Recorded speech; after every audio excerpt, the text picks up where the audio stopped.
Bonjour les amis, c'est Cyril de Lille. Obéissance, solidarité, fraternité. Pourquoi est-ce que ces valeurs, non seulement sont très importantes, mais surtout elles sont complémentaires? Voilà ce dont je vais parler aujourd'hui.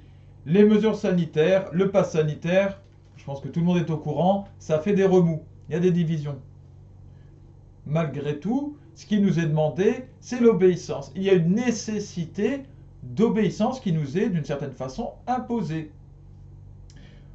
Mais nous sommes en France, n'est-ce pas, dans tout le monde occidental, mais en particulier chez nous, dans l'ère post-mai 68. Mai 68, il est interdit d'interdire, refus total de l'obéissance, refus des valeurs en fait viriles et patriarcales. Et ce n'est pas pour rien que c'est depuis ce temps que se sont développés le sentiment anti-homme, anti-virilité, anti-patriarcat et le féminisme. Voilà. Ainsi que, par exemple, le bouddhisme. Le bouddhisme qui est venu pour beaucoup remplacer le Christ.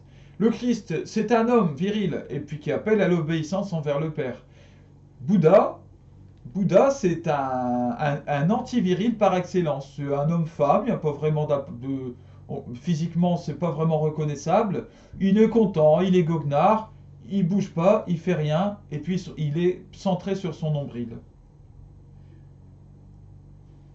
Forcément, dans une telle disposition, c'est pas étonnant que le bouddhisme ait triomphé chez nous, puisque nous, sous prétexte de liberté, nous avons fait pour beaucoup, de la liberté individuelle une nouvelle idole. Avant de penser aussi à peut-être la fraternité, la liberté tous ensemble. Parfois, pour la liberté de l'un, il faut que je restreigne la mienne. Eh bien, ce n'est plus audible pour toute une partie de la population aujourd'hui. Et forcément que dans un tel contexte, l'obéissance à l'autorité est vue d'un très mauvais œil. D'où les manifestations anti-pass sanitaire. Oui, mais j'ai pas envie et puis on m'oblige à le faire. Il y a un problème là-dedans. C'est que je ne pense pas que ces personnes qui manifestent contre le pass sanitaire vont dire ouvertement oui, moi, la solidarité, je m'en fiche. Ça m'étonnerait. Qui dirait ça? Non. Vous prétendez, je pense, s'il y en a qui me regardent, vous prétendez défendre cette solidarité. Vous dites, vous êtes d'accord avec l'importance de la fraternité, j'imagine. Le problème, c'est que sans obéissance, il n'y a pas de fraternité. Parce que pour être fraternel, pour vivre une fraternité, il faut des parents communs. Donc il faut un père, une autorité commune venue d'un père commun. Dans une nation, c'est le président, c'est le gouvernement. Il exerce donc la même autorité, normalement sur chacun. Mais celui qui la refuse, cette autorité, de fait, dans son fonctionnement, il n'est plus enfant, il se coupe de ses frères, de la fraternité nationale. Être solidaire pour manifester contre les mesures prises par le président, ça, c'est une fausse solidarité. C'est se couper justement de la fraternité nationale. C'est se couper d'une grande famille. Comme je l'expliquais dans des vidéos récentes, c'est pourtant ce que nous demande Dieu à travers la Bible. Soyez soumis aux autorités. Et il parle bien des autorités temporelles, des autorités politiques du pays. Pour avancer vers un but commun, vers le bien commun. C'est très simple.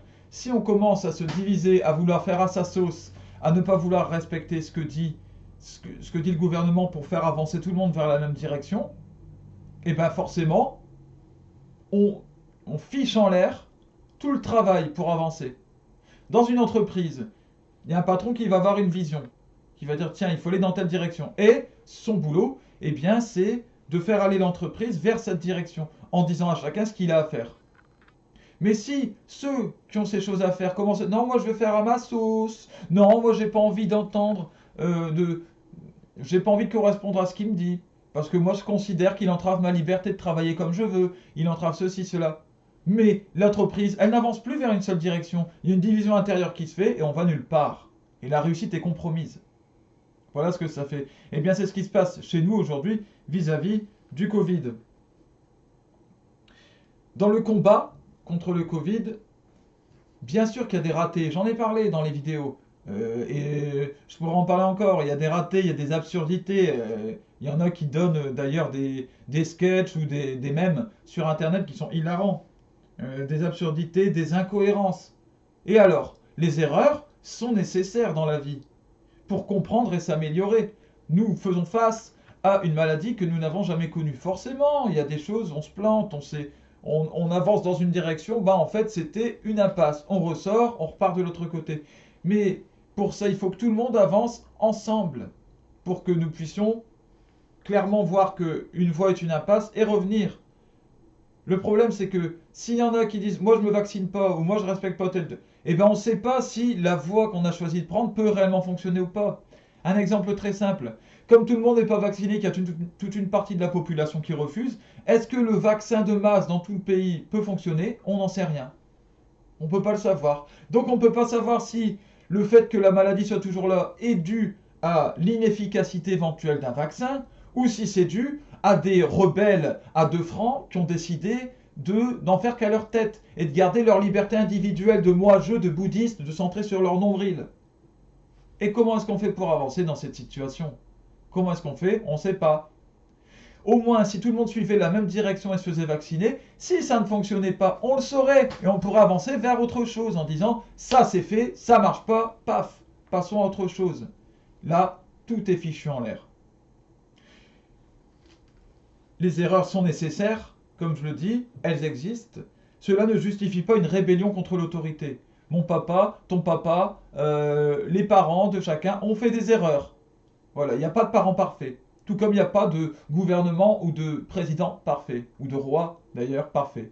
Non, il y a des erreurs, il y a des ratés, c'est normal. Ça ne justifie pas qu'on choisisse la désobéissance, qu'on choisisse la rébellion. Un petit peu de maturité émotionnelle. Oui, il y a une erreur, c'est même pas moi qui l'ai choisi, j'ai obéi, c'était une erreur, eh ben je continue à avancer quand même, je prends sur moi, c'est la vie. Et il faut avancer tous ensemble, solidairement, main dans la main, et être véritablement frères. Sinon, on ne peut pas mener un combat commun. Voilà. Que Dieu vous bénisse et bénisse chacun de vos proches. À bientôt.